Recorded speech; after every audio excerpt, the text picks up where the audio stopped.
I wanted to ask about what kinds of systems in general, is there any kind of hints to look for when you're searching for these kind of attractors?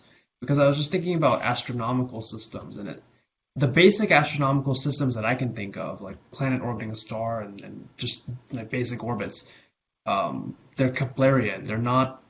They. I guess in the simplest two-body case, they are periodic. And then you say periodicity goodbye. The moment you go to three bodies, all your Keplerian intuition is out of the window. Now, I'm not being fair. I mean, this is called secular expansion. To good approximation, some of these motions are, to good approximation, Keplerian. So what you do is you change your coordinates. You instead of working in the original coordinates, you pretend that they are moving on Keplerian ellipses, and you start computing deviation from Keplerian ellipses. So systematic way of doing this, in Greek times it was called epicycles. In late 19th century, it's called secular expansion. You keep recursively making your algebra more and more complicated because you're computing deviations of perfect periodic motions, even though your motion is not perfectly periodic. And that's how people who do a long time prediction, by long time, I mean billions of years of solar systems, this is how they do billions of years calculation. They eventually produce equations which are hundreds of thousands of terms for the secular thing, but they advance you not by 1 year, but by entire ellipses,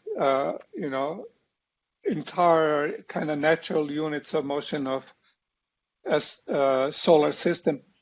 And my friend, who is the only one who read Mécanique Céleste, is the man who does most amazing predictions about our future as a solar system.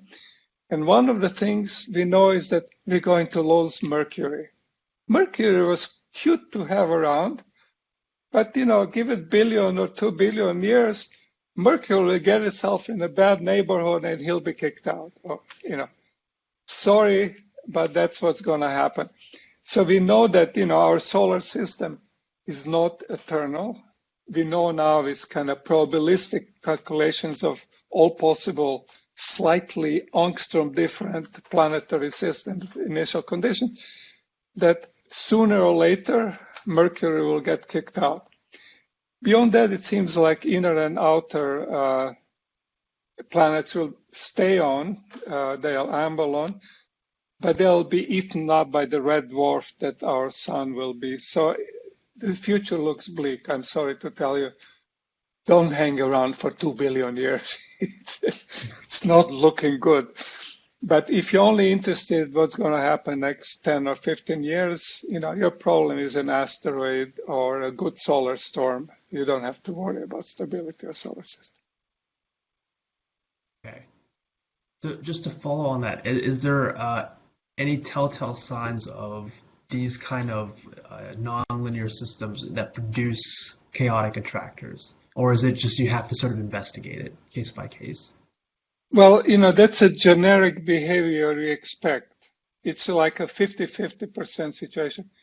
So in the world of all dynamical systems, it's so rich that we have no possible way exploring all of it. But, we know the two possible ends. One end is Keplerian ellipse. That's called integrable systems. So there are certain dynamical systems which can be exactly integrated in terms of known special functions like sine, cosines, or Mayer G, hyperbolic, elliptic, blah, blah, blah, which will be there forever. They're called integrable. Their point, if any parameter of integrable system is changed by epsilon, it's no more integrable. So there are points in the space of all possible systems. So they exist.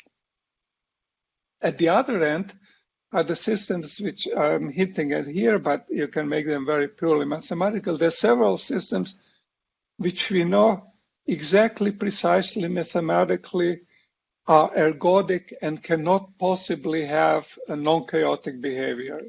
They call, uniformly hyperbolic systems. We know that every state in the space of, in state space has hyperbolic structure, meaning it has expanding direction, so it cannot be stable.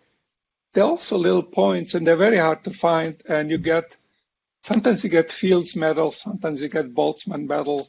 You certainly get professorship at Princeton if you have found one of those things. There are very few of them.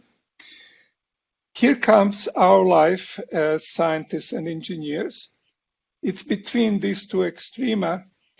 So almost any system you look at will have mixture of both behaviors.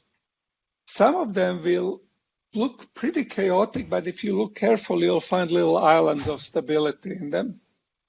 So, pretty good starting point to analyze them is think in this chaotic way or hyperbolic system. Other ones, like our celestial systems, look like clockwork. They look integral, but if you look very closely, you'll define that close to, let's say, Lagrange point, the things that are called stochastic layers. There are chaotic regions. They're relatively small, but they're immensely important because they enable us to do these things like sail the whole solar system, almost no energy, because, it's very little change. Chaos will give us very different outcomes. But, we always expect both. Now, there are other aspects coming into this. One is stochasticity. Our life is imperfect. Somebody will walk in a lab, the truck will drive down the road and shake it up. We are astrophysicists, but on our horizon, a new star will appear and there'll be gravitational perturbation of something that we didn't know about, a year ago because it's outside of our light cone, but she's coming. So every place there is noise, and noise is your friend because what noise does is it kind of wipes out these little fine details that on very fine scales, the difference between chaos and integrability so that actually helps because it tells you I can stop now. I've done what I have to do. And then there is quantum mechanics, and that's a fundamental theory of nature, and it works like noise in a very subtle way. So the life is not so horrible, but you should always, when you start with your ordinary differential equation or partial differential equation, you should expect both behaviors. And then you have to look at it. That's always one PhD thesis per problem. And eventually you'll discover, well, it's mostly not chaotic, or, well, it's mostly very chaotic. It's important. That outcome, none of us can predict. And for example, my intuition is very wrong often when people just show me the equations.